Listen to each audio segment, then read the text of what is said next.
जी अस्सलाम वालेकुम। आज हमारा जो टॉपिक है उसका नाम है anti arrhythmic drugs. Anti arrhythmic drugs में सबसे पहले हम लोग बात करते हैं कि एंटी एरिथमिया होता क्या, मतलब एरिथमिया क्या होता है।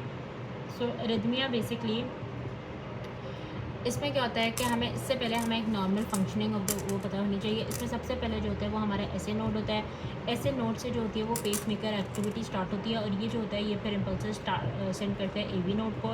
एवी नोड से जो होता है वो परकंजी फाइबर्स में जाता है। एट्रियल पहले मतलब एट्रियल के मसल्स में जाता है और एट्रियल मसल्स से उसके बाद हमारे पास जो है वो परकंजी में जाता है। परकंजी से फिर वेंट्रिकल मसल्स में चला जाता है।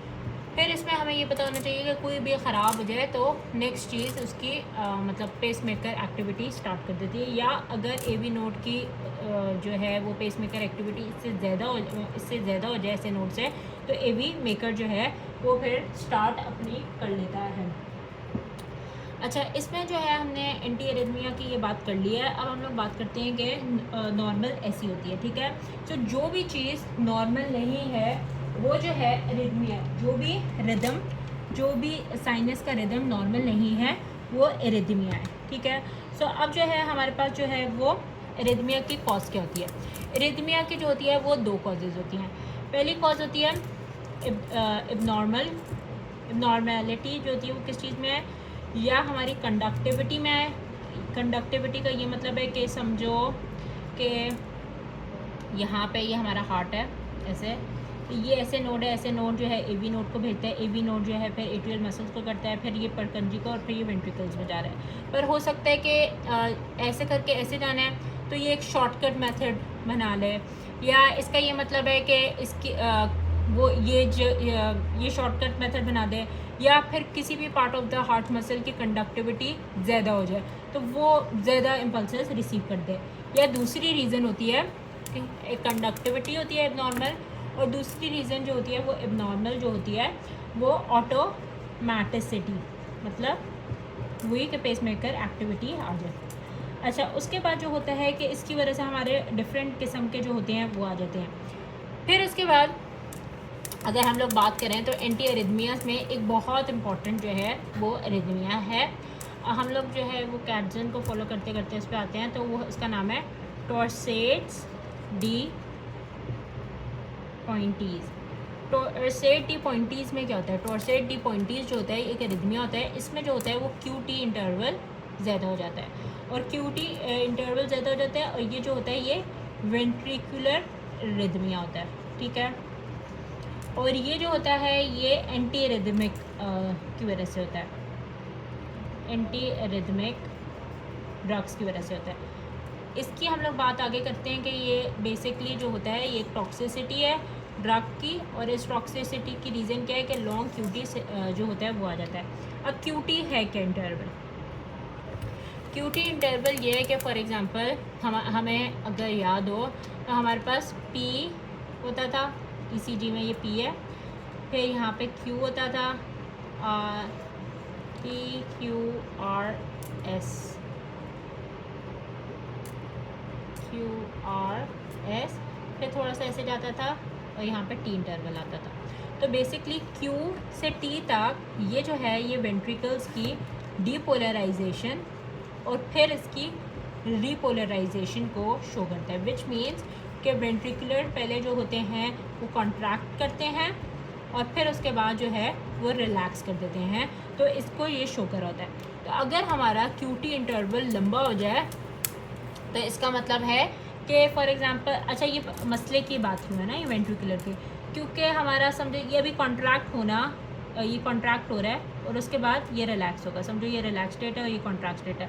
ये स्टेट ख़त्म ही नहीं हुआ तो एक और ऊपर तक एट्रिया तो नॉर्मल होगा, तो ऐसे नोड से एक और जो है इम्पल्स आ जाएगी, इम्पल्स आ जाएगी तो वो बेसिकली क्यूटी इंटरवल जो है ऊपर से एक और इम्पल्स आती जा रही है, क्योंकि नॉर्मल तो नहीं है, ऊपर वाला नॉर्मल है और नीचे वाला जो है वो थोड़ा स्लो हो गया, तो वो जो है यहाँ से इम्पल्सेस ज़्यादा आती जाएंगी, और जब पल्सेस ज़्यादा आ रही हैं तो वो उसको ख़राब कर देगा। अच्छा, उसके बाद और ये बेसिकली कहते हैं कि ये किसकी वजह से हो सकती हैं, इसमें एक एबनॉर्मल जो होती है वो प्रोलोंगेशन हो जाती है क्यूटी इंटरवल की, मतलब वो ज़्यादा हो जाता है, और वो किसकी वजह से होता है, या सोडियम चैनल्स या पोटाशियम चैनल्स में म्यूटेशन आ जाए, मतलब वो अपना काम एबनॉर्मली कर रही हो। अच्छा ठीक है, अब नॉर्मल कार्डियक एक्टिविटी की बात करते हैं। तो हमने ईसीजी की तो कर ली, अब इसकी कॉन्ट्रैक्टिलिटी की बात करते हैं कि कैसा होता है। सबसे पहले ये एक एग्जांपल दिखाई हुई है, ये ऐसे है, ठीक है, ये ऐसे है, ये ऐसे है, फिर ऐसे है और फिर ये। तो ये हमारे पास जो है ये फ़ेज़ 4 है, यहाँ पे भी फ़ेज़ 4 है, ये फ़ेज़ 0 है, ये फ़ेज़ 1 है, ये फ़ेज़ 2 है, ये फ़ेज़ 3 है। अब ये रिप्रेजेंट क्या कर रहा है? फ़ेज़ 4 रिप्रेजेंट कर रहा है रेस्ट को। अच्छा, ये किस चीज़ का ग्राफ है? ये ग्राफ है वेंट्रिकल्स और परकंजी और इन सारी चीज़ों का, मतलब बेसिकली वेंट्रिकल्स और एट्रिया के मसल्स का। ऐसे नोड वगैरह का नहीं है, ये इसके मसल्स का। अच्छा, तो अब इसमें जो होता है ये रेस्ट स्टेट पे है, ठीक है। जो ज़ीरो है इसमें जो है वो डिपोलराइजेशन हो रही है, डिपोलराइजेशन हो रही है। तो इसका क्या मतलब है कि यहाँ पे वेंट्रिकुलर कॉन्ट्रैक्शन हो रही है। यहाँ पे ये 2 है, 2 जो है ये मेंटेनेंस हो रही है इस कॉन्ट्रैक्शन की, ठीक है। और यहाँ पे और ये जो 3 फेज़ है इसमें जो है कि ये वापस से जो है वो डिपोलराइजेशन हो रही है और यहाँ पे रेस्टिंग मेम्ब्रेन पोटेंशियल जो है इट हैज़ बीन रीच्ड। तो अब इनकी अगर हमें फिजियो याद हो तो बेसिकली सीन ये है कि 0 से स्टार्ट करते हैं। 0 पे क्या होता है? सोडियम चैनल्स ओपन होते हैं। सोडियम चैनल्स जब ओपन होते हैं वो डिपोलराइजेशन कराते हैं, वो एक वर्क करते हैं। ये जो होता है ये स्लो, हमारे पास जो थे वो कैल्शियम गेटेड चैनल्स थे उनको ओपन करा देते हैं, और ये जो होते हैं ये एल टाइप के होते हैं। अब जो सोडियम चैनल्स होते हैं ये जाते हैं और यहाँ पर जो है क्या होता है कि सोडियम चैनल्स ओपन हो गए और यहाँ पे फिर जो है वो पोटाशियम चैनल्स ओपन हो गए। अच्छा, फिर सोडियम चैनल्स होते हैं एक वो मेंटेन्ड होता था और उसके बाद जो है वो कैल्शियम चैनल्स जो थे वो ओपन हो जाते थे, और जब कैल्शियम चैनल जो है वो ओपन हो जाते थे तो वो वापस से रेस्टिंग पोटेंशियल को ले आते थे। अच्छा, अब वापस से मैं इसी बात पे ही हूँ, अब इधर करके दिखाती हूँ कि यहाँ पे जो है वो सोडियम चैनल्स जो हैं they have been opened up, okay. यहाँ पे ये थोड़ा सा जो है वो ये है कि यहाँ पे पोटाशियम चैनल्स जो हैं ये ओपन हुए हैं थोड़ी देर के लिए क्योंकि ये फास्ट होते हैं, और यहाँ पे स्लो जो थे वो कैल्शियम होती है, तो कैल्शियम चैनल्स ओपन हुए हैं और इसीलिए यहाँ पे जो है ये थोड़ी सी फॉल इन पीएच भी आई है क्योंकि हमारी अभी तक पॉजिटिविटी जो है वो अंदर नहीं आई पर बाहर थोड़ी सी निकल गई है। अच्छा, उसके बाद जो है ये कैल्शियम चैनल्स ओपन हुए, एक प्लेट्यू आया, प्लेट्यू के बाद जो है ये गिर रहा है प्लेट्यू, तो इसका मतलब है कि यहाँ पर पोटाशियम चैनल जो हैं वो ओपन हो गए हैं, ठीक है। अच्छा, वैसे तो ये वाली बात इतनी इंपॉर्टेंट नहीं है ये 1 वाला फेज़, पर इसका बताने का ये है कि इससे आपको इजीली याद रह जाएगा कि एंटी एरिथमिक जो ड्रग्स है इसका ग्रुप 1 होता है, ग्रुप 2 होता है, ग्रुप 3 होता है, तो 4 होता है। तो यहाँ पे कौन से चैनल्स बंद हुए थे? सोडियम, तो ये आपको एक उसमें याद रहेगा, सोडियम चैनल्स हैं। फिर उसके बाद यहाँ पे कौन से थे? तो सेकेंड वाले जो हैं वो पोटाशियम जो है सेकेंड वाले जो हैं वो बीटा ब्लॉकर्स हैं। जो थर्ड वाले हैं वो यहाँ से याद हो जाएगा कि वो हैं पोटाशियम ब्लॉकर्स, चैनल के ब्लॉकर्स। और फिर फोर्थ वाले जो हैं वो सोडियम है तो सोडियम ब्लॉकर्स, इस तरह याद हो जाएगा, वरना इसको हो जाएगा कि मतलब पहले सोडियम आएगा, फिर पोटाशियम आएगा, फिर कैल्शियम आएगा और बीच में बीटा आएगा, क्योंकि ABC में सेकंड B होता है तो सेकंड इज़ बीटा, ठीक है। अब हम लोग आ जाते हैं एक नॉर्मल, हमने बात कर ली कि कैसा होता है। अब हम लोग बात करते हैं कि होता क्या। अब हमने बोला कि ड्रग की क्लासिफिकेशन जो होती है वो सबसे पहले हम लोग ग्रुप 1 पे आ जाते हैं। ग्रुप 1 जो होता है इसकी ये सबसे मुश्किल है और ये हो गया, बाकी फिर 5 मिनट का चैप्टर है। तो इस ग्रुप 1 में सबसे पहले हम लोग आते हैं 3 ग्रुप्स होते हैं, A, B, C।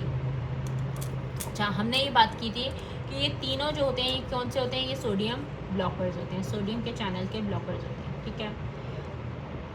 अब ये तीनों होते हैं सोडियम चैनल ब्लॉकर। अच्छा, इधर मैं एक दफ़ा वो वापस से बना देती हूँ, ये बोलिए, ये रेस्टिंग पोटेंशियल है, ये जो है ऊपर गया सोडियम चैनल्स की वजह से, ये जो है पोटाशियम चैनल्स की वजह से, ये कैल्शियम चैनल्स की वजह से, और ये वापस गिर गया और फिर ये आ गया, ठीक है। तो इसमें जो है अब हम लोग आते हैं ग्रुप 1 का A, ग्रुप 1 का B और ग्रुप 1 के C की बात करते हैं। तीनों जो है वो सोडियम ब्लॉकर्स हैं, दोनों, मतलब मैं इसको ऐसे ऐसे बना देती हूँ। ये तीनों जो है वो सोडियम के ब्लॉक करते हैं।